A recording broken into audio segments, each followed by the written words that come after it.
6,500억 달러, 우리 돈으로 약 900조 원입니다. 구글, 아마존, 메타, 마이크로소프트 이 네 회사가 2026년 한 해 데이터 센터 짓는 데만 쓰겠다고 한 돈이에요. 감이 안 오시죠? 5만 원권 지폐로 쌓으면 높이가 710km, 국제 우주정거장보다 300km를 더 올라갑니다. 그리고 이 회사들의 계획은 이 숫자를 2030년까지 9조 달러, 우리 돈 약 1경 2천조 원까지 끌어올리는 거예요. 그런데 이상한 일이 벌어집니다. 이렇게 큰 돈에 걸려 있는데 올해 미국에서 문 열기로 했던 데이터 센터의 절반 가까이가 이미 지연되거나 취소됐거든요. 블룸버그에 따르면 약 140개가 예정됐는데 실제 지어지는 건 3분의 1 뿐입니다. 나머지는 보도자료 속에만 있어요. 마이크로소프트가 완공됐다고 한 데이터 센터조차 위성사진으로 보면 절반도 안 지어졌습니다.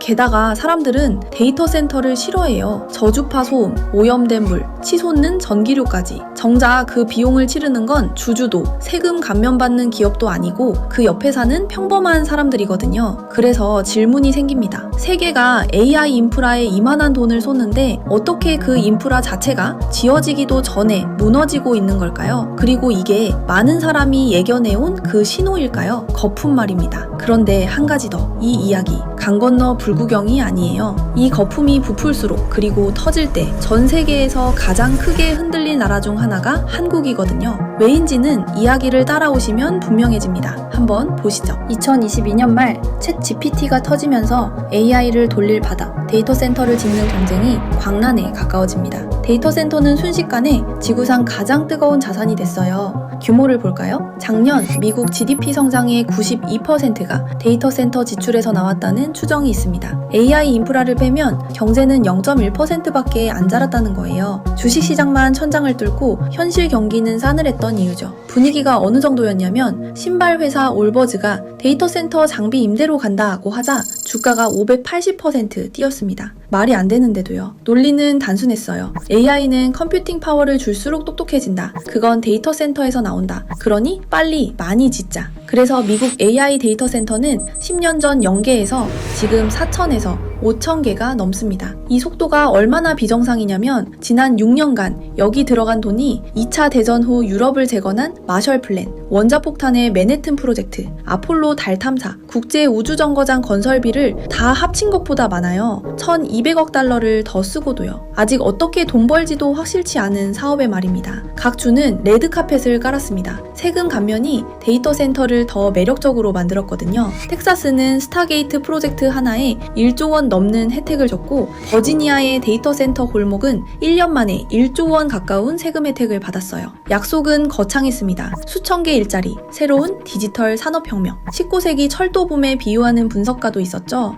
현실은 달랐어요. 기업들은 몇 년씩 재산세를 면제받고 그 인프라 비용은 동네가 떠왔습니다. 오리건의 학교들은 이 감면 때문에 잠재세수 2,700억 원을 날렸어요. 약속한 일자리요? 거의 없습니다. 아무리 큰 데이터 센터도 상시 고용은 150명을 넘기기 어렵거든요. 건설 일자리는 진짜지만 임시고 그마저 외지인이 채웁니다. 자, 그럼 뭐가 잘못된 걸까요? 여러 문제가 한꺼번에 터집니다. 첫째는 공급이에요. 가장 큰 병목은 전기입니다. 대형 데이터 센터 하나가 20만 가구 도시만큼 전기를 먹어요. 엔비디아 GPU를 잔뜩 박은 최신 렉은 예전 서버보다 훨씬 더 먹고요. 황당한 건 2026년 계획된 프로젝트의 4분의 1이 전기를 어떻게 끌어올지조차 아직 못 밝혔다는 겁니다. 부품도 품귀예요. 변압기, 차단기, 배터리가 전부 모자란데 그 상당수를 중국에서 수입합니다. 중국산 고압 변압기 수입이 2022년 1,500개 미만에서 2025년 8,000개 이상으로 폭증했어요.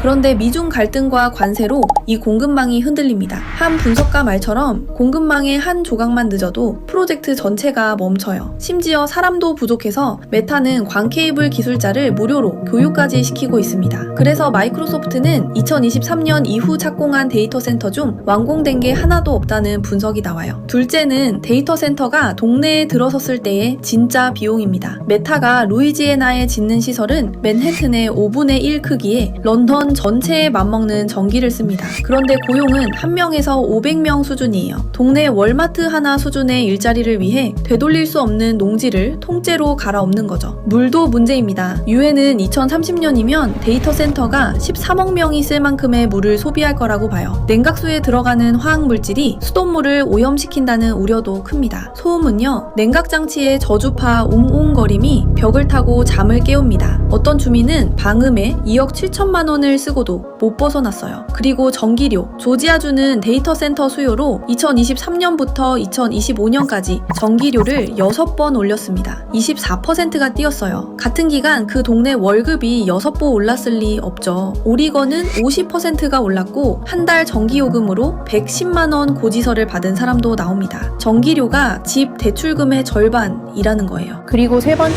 지금부터가 이 영상에서 가장 중요한 부분이에요. 강 건너 불구경 갔던 이 이야기가 왜 여러분 통장과 휴대폰 값에 직결되는지 말씀드릴 거거든요.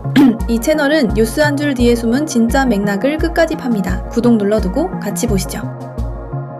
데이터 센터에 들어가는 핵심이 메모리 반도체, 그 중에서도 HBM이라는 고성능 메모리예요. 이걸 만드는 세계 1, 2위가 SK 하이닉스와 삼성전자입니다. 그런데 마이크론까지 합친 메모리 3사가 지금 생산 능력의 무려 93%를 이 AI용 HBM에 쏟아붓고 있어요. 그 결과가 둘로 갈립니다. 한쪽에선 한국 반도체가 사상 최대의 잔치를 벌여요. SK 하이닉스는 분기 영업이익 37조 6천억 원이라는 기록을 세웠고 HBM을 2026년 물량이 이미 다 팔렸습니다. 삼성전자는 반도체에서만 영업이익 53조 7천억 원을 냈는데 회사 전체 이익의 94%예요. 코스피가, 한국경제가 AI붐의 통째로 올라타 있는 겁니다. 그런데 바로 그 잔치가 여러분 지갑을 직접 때립니다. 3사가 돈 되는 HBM에만 매달리니까 일반 PC와 휴대폰에 들어가는 보통 램이 품귀가 났거든요. 2026년 1분기 D램 값이 직전 분기보다 약 90% 폭등했습니다. DDR5 계약가는 2배 넘게 뛰었고요. PC 원가에서 메모리 비중이 15%대에서 35%까지 올라서 델과 HP, 레노버가 PC 값을 10어에서 20%씩 올렸어요. 게이머가, 학생이, 평범한 소비자가 이 거품의 비용을 직접 치르고 있는 겁니다. 정리하면 한국에게 이 거품은 양날의 칼이에요. 부풀 땐 SK 하이닉스와 삼성이 사상 최대 수혜자가 되고 소비자는 램값 폭등으로 직격탄을 맞습니다. 그리고 진짜 무서운 건 여기에요. 이 거품이 터진다면 미국 빅테크가 발주를 줄이는 순간 가장 먼저 가장 세게 무너지는 게 한국 반도체이고 한국 경제이고 거기에 돈을 넣은 한국 투자자들입니다. 코스피가 사실상 AI 베팅 그 자체가 돼버렸으니까요. 미국에선 남의 동네 일이지만 한국에선 내 통장과 내 PC와 내 나라 경제의 일이라는 거죠. 이 버블이 얼마나 위태로운지 보여주는 이야기가 하나 있습니다. 2025년 전 미국 에너지 장관이 공동 창업한 페르미 아메리카가